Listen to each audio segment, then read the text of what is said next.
Hello, everybody. It is Thursday in Pittsburgh, Pennsylvania. My name is Adam Bittner, Assistant Sports Editor for Multimedia at the Pittsburgh Post-Gazette, joined for our weekly podcast with Jason Mackey, our Post-Gazette sports columnist. Jason, a lot to get into this week. We're going to talk about wide receiver 2 with the Steelers. Who are the best options to line up across from DK Metcalf? Maybe get into some of these free agents like Keenan Allen, Amari Cooper, Gabe Davis in a little bit more depth. Who is the best fit with what the Steelers have personnel-wise. We're also going to talk a little bit about George Pickens still making some headlines, Jason's Aaron Rodgers column that came out this week. Get a little bit into the Penguins as they prepare for the NHL draft for Kyle Dubas and his project. And then we will do the third segment on our PG Pirates YouTube channel talking about Spencer Horwitz, Nick Gonzalez. Is it time to believe in them? What should we make of O'Neal Cruz's struggles and what's going on with Bubba Chandler in AAA? So a lot to dig into there, Jason. Before we do, just want to thank our sponsor for this episode of the podcast. It's Edgar Snyder and Associates. Law firms come and go, but what law firm has been here in Western PA fighting for injury victims for more than 40 years? It's Edgar Snyder and Associates. What firm has a staff of over 130 people who live and work here? It's Edgar Snyder and Associates. Law firms come and go, but Edgar Snyder and Associates is a name you can always trust. So remember, there's never a fee unless they get money for you. If you've been hurt in an accident, call them at 1-800-94-EDGAR or visit edgarsnyder.com.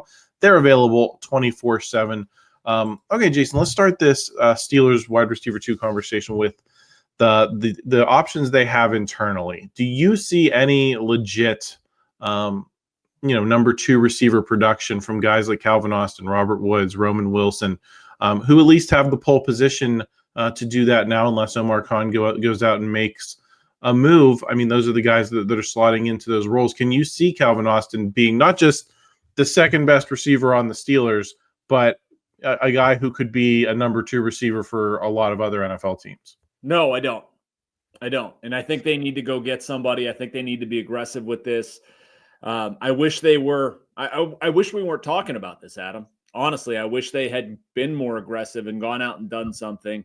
We're going to get into George Pickens, and the more I see, the more I think, okay, I kind of see what they're doing there. I'm glad they didn't retain Pickens, but no, I have a tough time seeing those guys produce actual number 2 level stuff. Now, do I like Calvin Austin? Yes. Do I like Roman Wilson? Yes. Robert Woods, same thing. But I would feel a lot better if Amari Cooper was their number 2 wide receiver and Calvin Austin was a number 3 who, I don't know, hey, if there's an injury there, if he has chemistry with Aaron Rodgers, has a really productive season, whatever the case may be, maybe Roman Wilson in a sophomore season has a breakout year and really figures it out and pushes for time. That would be awesome.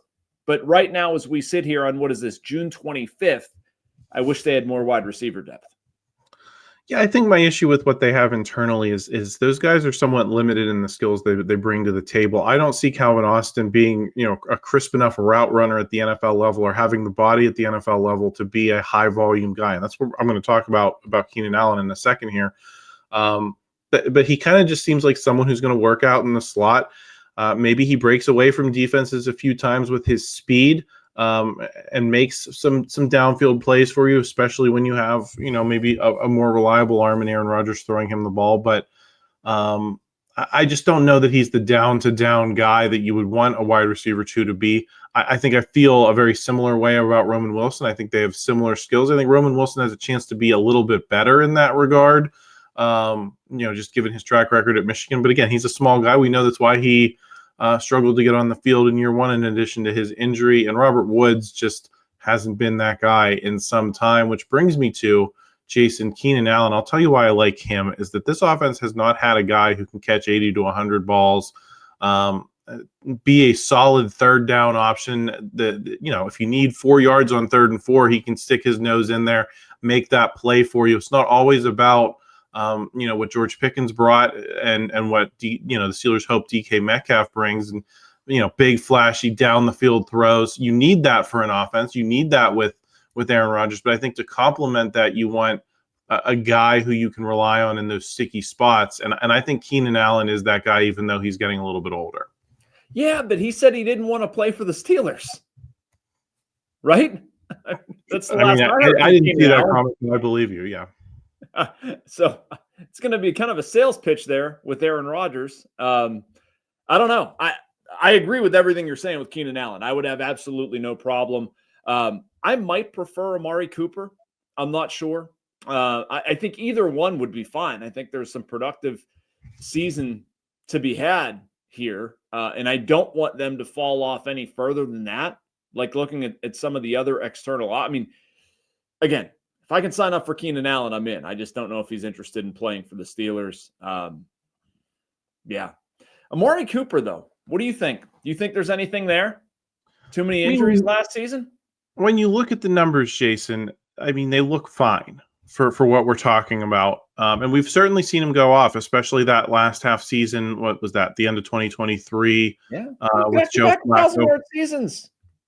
Yeah, and he looked great. He made the Pro Bowl. But there's also times that, in his career, he's just kind of seemed to disappear. I think that was part of the issue in Dallas, that led him, falling out there and them not seeing him as a guy that they wanted to build around, despite what they had invested in him. Obviously, last year, you're in a great offense in Buffalo, and I think he was a little limited by injury, but didn't have the type of season I think he was probably hoping for, having Josh Allen throwing to him. So I think that would be my biggest concern with him, is that he's just not always that guy that his numbers suggest that he is, especially when you need that as you get into the playoffs to challenge some of these solid teams. Yeah, I mean, I get that. Again, if I'm doing power rankings here, like Keenan Allen is 1. I just don't think he wants to play for the Steelers. Amari Cooper is 2. Where it breaks down for me is 3, and beyond that. It gets pretty hairy there. I was going to make a joke about they should just sign Deontay Johnson. Did you see his quote the other day? I did not. About why he wouldn't go back into the game with Baltimore. It was cold and his legs were shut down, and he didn't think it would be good to put that tape out there. You've got to be kidding me. Oh my gosh. But I mean, here's the list I was going through, Adam, in preparation for this. Like the next cut below those two guys, Cooper or Allen, Tyler Boyd, Nelson Aguilar, Odell Beckham Jr. Like those are literally the next couple of names that the Steelers could consider here. That was infuriating. I don't want any of the. I'd be okay with Tyler Boyd. I think they should be shooting higher. The other two, no, thank you. I looked it up while you were talking, Jason. He said Keenan Allen said Pittsburgh no on a live stream. I don't know. Do you consider live streams canon? Because I feel like guys just like to say things to keep people involved, and as soon as you put the right check in front of them, right, or as soon as you ask them in a more professional setting, what do you think of the Steelers? Well, then he might have something different to say. So I think that's an interesting case of do you believe what these guys say on live streams? I don't believe anything they say if there's money in front of them, and I don't blame them. You and I would be the same way. Yeah, and he did say complimentary things about Aaron Rodgers, and now that deal's done, maybe that changes the tenor for him. So certainly worth keeping an eye on. The other guy that they actually brought in and maybe singled more interest than either of these two guys we've been talking about is Gabe Davis. For me, Jason, he's not it. I think he's a duplication of what you have in those guys that we talked about earlier. I think he was a creation of the offense in Buffalo to the extent that he was a playmaker, and he's still not a 1,000-yard receiver. And to me, that's kind of the baseline that I think you need to be looking at when you're spending a lot of money to bring Aaron Rodgers in and kind of doing. I don't want to say it's an all-in season because I think they're holding some things back with an eye toward 2026, but to the extent you're going to spend money on a receiver this year, you are all in. You want to get the best guy you can for Aaron Rodgers to work with, and I don't know that he checks those boxes for me. No, and I don't think they would have let him leave the South Side without a contract if he was that impressive. That's what that tells me. You bring a guy in for a workout, you really like what he can do, you think he can help you, you sign him. You sign him. It's as simple as that. And I don't think they thought that he could help them, and that's fine. I don't disagree with them. I don't disagree with what you're saying. It is an interesting conversation point you brought up, though, Adam, about like all in this year, all in on receiver. That's where don't they need to be all in? Like it is kind of like a muddled situation here where, yeah, I think they're keeping an eye toward 2026, but if you bring in Aaron Rodgers and you're committing to this experiment for a year, don't you owe it to him? Don't you owe it to the situation to get another pass catcher in here? And I mean, to be clear, I think they will. And I think this is an interesting conversation topic, but like they need to go all in here as much as they can. I don't think they can. I don't know. I half butt this. That's going to sound weird. I don't think I can say the other one, but you can't go halfway here. You have to get somebody. And by the way, while I'm talking, we forgot about Alan Lazard. I think we should probably throw him in there. We're talking about free agent signings, but I think Lazard is worth mentioning in a trade. Yeah, I don't know. A, you have to go up capital to get him. B, he just seems like one of the preferred guys of Aaron Rodgers. And I don't know that Aaron Rodgers is at that stage to be able to making those types of demands. I don't know if you got enough out of Alan Lazard in New York for me to believe that that's going to be a big difference maker here. But is he better than what they have? Probably. So I will give him that. I think it's an interesting question of, are they half butting it, to use your term? I don't know if that's the phrase that I would use. I just think they're holding back a lot of those future resources for the future. And I tend to agree with that. But in terms of payroll, you got to spend that money. And I want to see them spend that money the best way possible. If I'm a Steelers fan, Jason, we mentioned George Pickens here at the top of the show. He backed out of a youth football camp that he had already agreed to after the trade. I think some people are going to see it and say, oh, well, he got traded. Why would people expect him to be there? They asked. He said he'd be there. He backed out.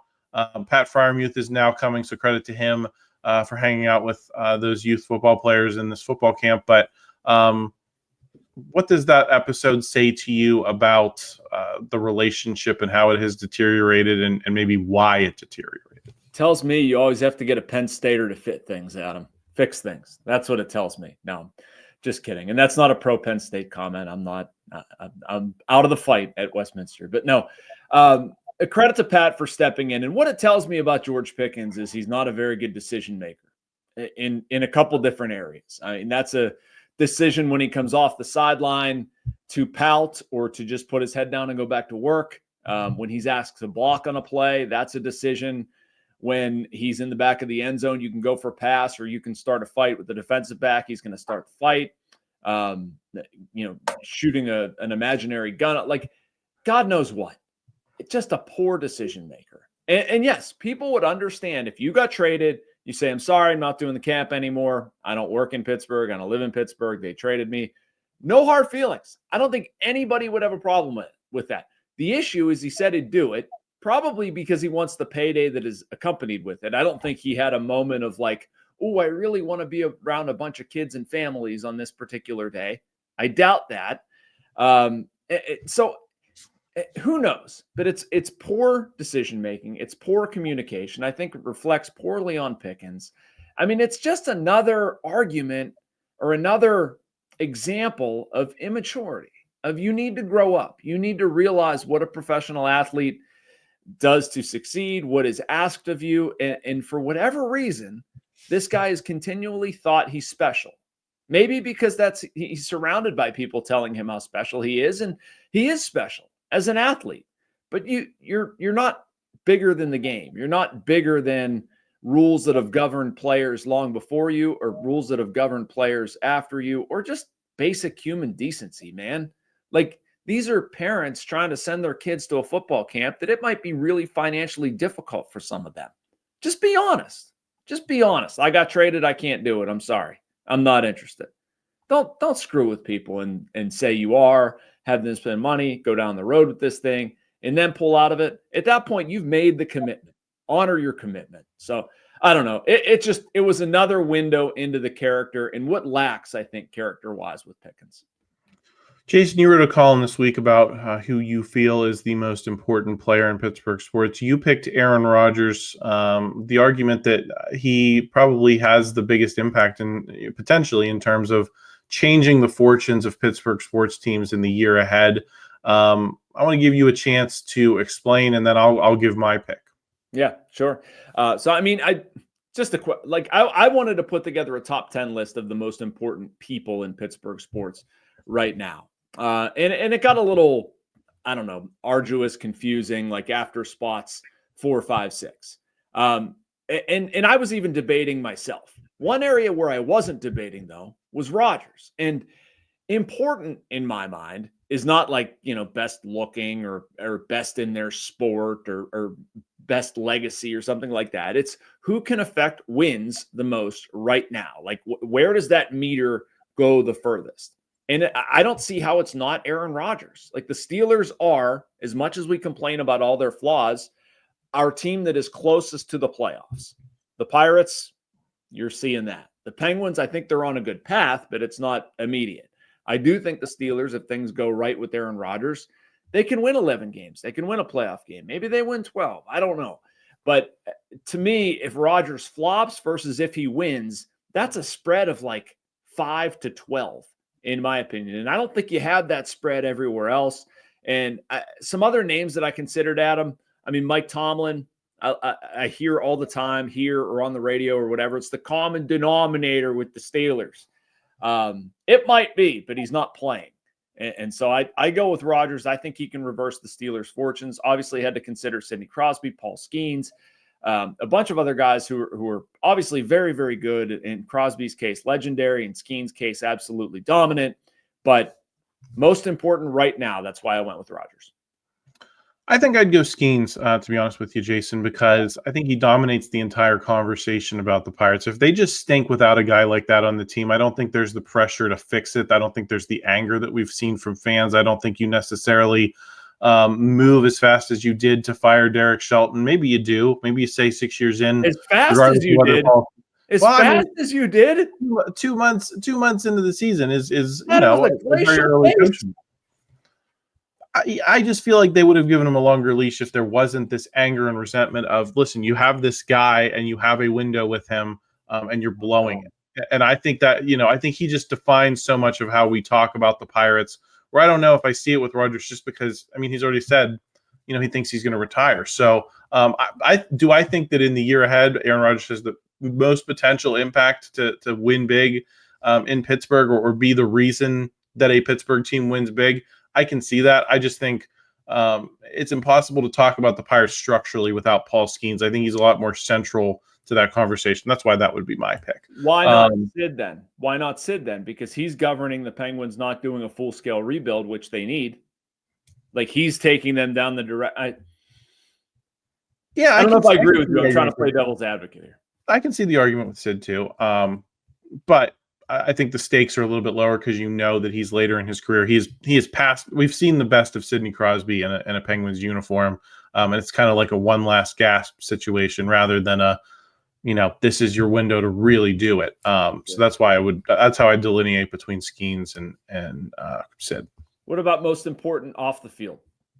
If you couldn't say a player, I'd definitely go Tomlin. Yeah, I would too. Yeah, I think there are obvious reasons there. The pressure's on him, so we'll see how he manages that. Jason, we're going to talk more Penguins on the other side of this break. Lots to dig into with the NHL draft coming up this weekend.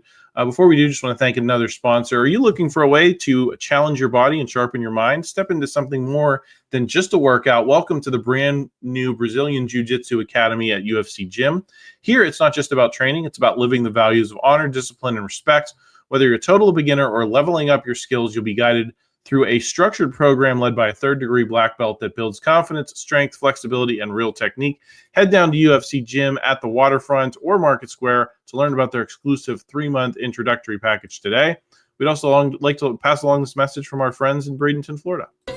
Embrace the laid-back charm of island life while sinking your toes in the sand and discovering real, authentic Florida in the Bradenton area. Unspoiled beauty and pristine beaches, a vibrant waterfront downtown energized by local arts and culture, fresh Floridian cuisine with a flourish of rich history, and friendly locals ready to welcome you to this preserved paradise on Florida's Gulf Coast. Plan your visit today at BradentonGulfIslands.com.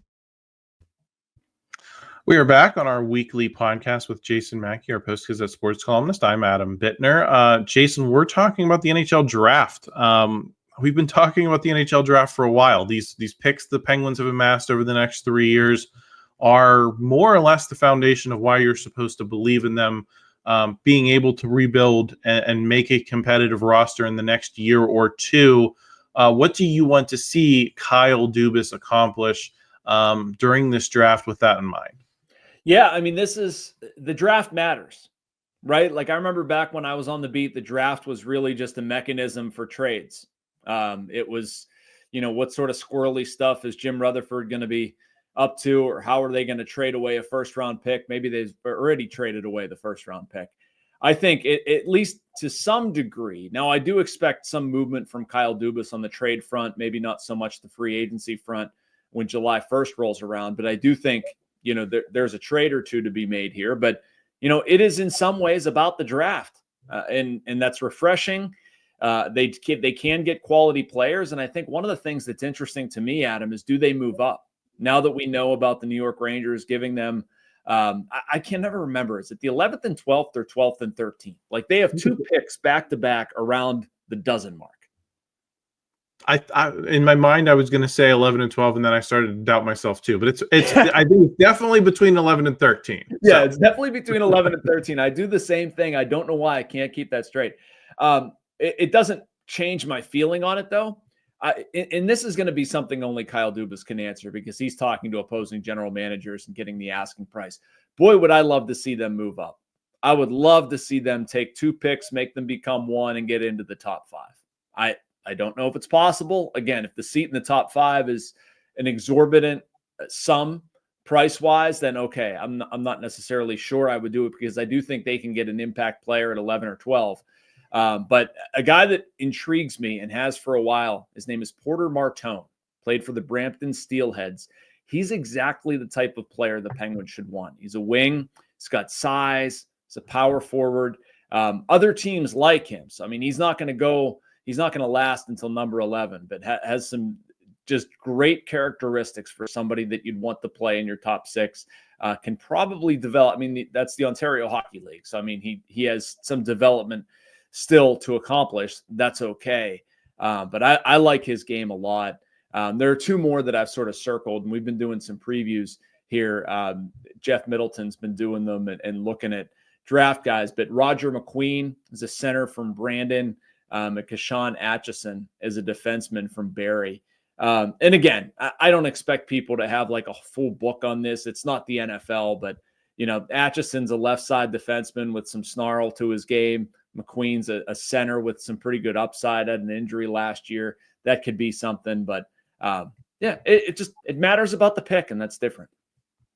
Yeah, I actually lean more toward believing in volume here, Jason, because we know that statistically the NHL draft is probably the biggest crapshoot of all the major drafts.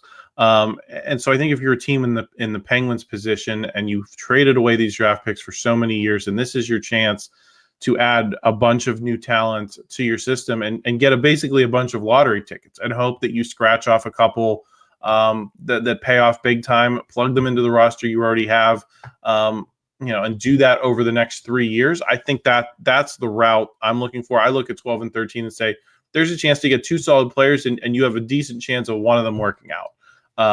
And so I think it's just the talent, even all the way at the very top of the draft, is sometimes so unpredictable that I just think they're in a position where I would like to see them go for volume, but I can certainly see the other side of the argument. Is this Kyle Dubas's biggest test, Jason, insofar as the draft capital has been held up as the last best hope for winning with Sidney Crosby? Do these guys need to be guys we have a chance to see in the NHL this year, next year, sooner than later? Oh, okay. You're talking about the draft picks. Yeah. I thought no. I'm not gonna say that this draft itself is Kyle Dubas's biggest or most important task, but this offseason in my mind certainly is, and that could happen at the draft. I think we just have to draw that distinction where it is absolutely essential for Kyle Dubas to get some of these rotten contracts out of here, which are his fault, by the way, and he's not running from that. But the money they're spending on Erk Karlsson is a waste. The money they're spending on Tristan Jarry is a waste. The money they're spending on Ryan Graves is a waste. I don't know what you can do about that. I do know that they have 30 picks in the next 3 drafts. I do know the cap's going up. So, I mean, they're in position to take back some money on those guys. They don't need premium return. But Kyle Dubas is going to have to get creative to free up some of those dollars. Now, I will go so far as to say I think the players they take in this upcoming draft are going to be important, Adam. I mean, I don't disagree with that. Like, they need to have guys that are up here quickly and can contribute and sustain all that stuff. I mean, that's not important. But for them to retool, rebuild, readjust, whatever R word you want to use, like, they have to get out from some of this money, and they have to make a couple smart trades for guys with years of control. I mean, it sounds like something we've looked at with the Pirates for years, but I mean, that's what Dubas is targeting for guys to improve his team. He wants somebody who's going to be here for a while, or they can pay for a while. Like, they don't mind giving a guy, bringing him here and then giving him an extension if he warrants it, but they just want a younger player that they're going to control for a while. Are you willing to part with Rickard, Rakell, Bryan, Rust in some of these trades to unload some of the money that you mentioned? I had a friend ask about, aren't they definitely trading those guys? And I said, I think they're productive at their numbers. I think you'd rather have them than going out and signing some of these free agents at, the higher, the rate of inflation. I think you're beating inflation with those guys, but they might be the only pieces that help you move some of these big contracts. What's your read on those two and how they fit into this situation? Yeah, I mean, I don't think the Penguins would turn it down. I don't think Dubas is in a position to say no to anything. I think the return would have to be massive. I mean, what Bryan Rust can do for you on the ice is substantial. Like, we're talking about a guy who can play power play, kill penalties, top 9 minutes. He's a top 6, top 3 guy in terms of productivity. Has really matured into a wonderful leader, is a tremendous person. Like, Rakell is coming off a 35-plus goal season. Both have shown an ability to produce with Sidney Crosby. Rakell's playing the best hockey that he ever has before. The shot's been good. His playmaking has improved. He's healthy. All of that stuff said, like, they're not going to give them away for nothing because of the numbers that you're talking about, because of the efficient spending that they represent. So, I mean, Kyle Dubas can't say no, but the offer is going to have to blow his socks off. And that didn't come anywhere close at the deadline, as far as I understand it. It's a little bit of a different game with Bryan Rust no longer having no movement protection. Ultimately, Adam, I don't see it happening. I don't see that lining up. I think it makes more sense for the Penguins to keep those guys under contract. As much as people want to just automatically say, like, look, you can trade them because they're good and they could bring back trade return. Like, yes, they can, but they also are a trade return. Those are guys who are on reasonable contracts. That's exactly what you want to develop other guys into. I wouldn't move on at this point.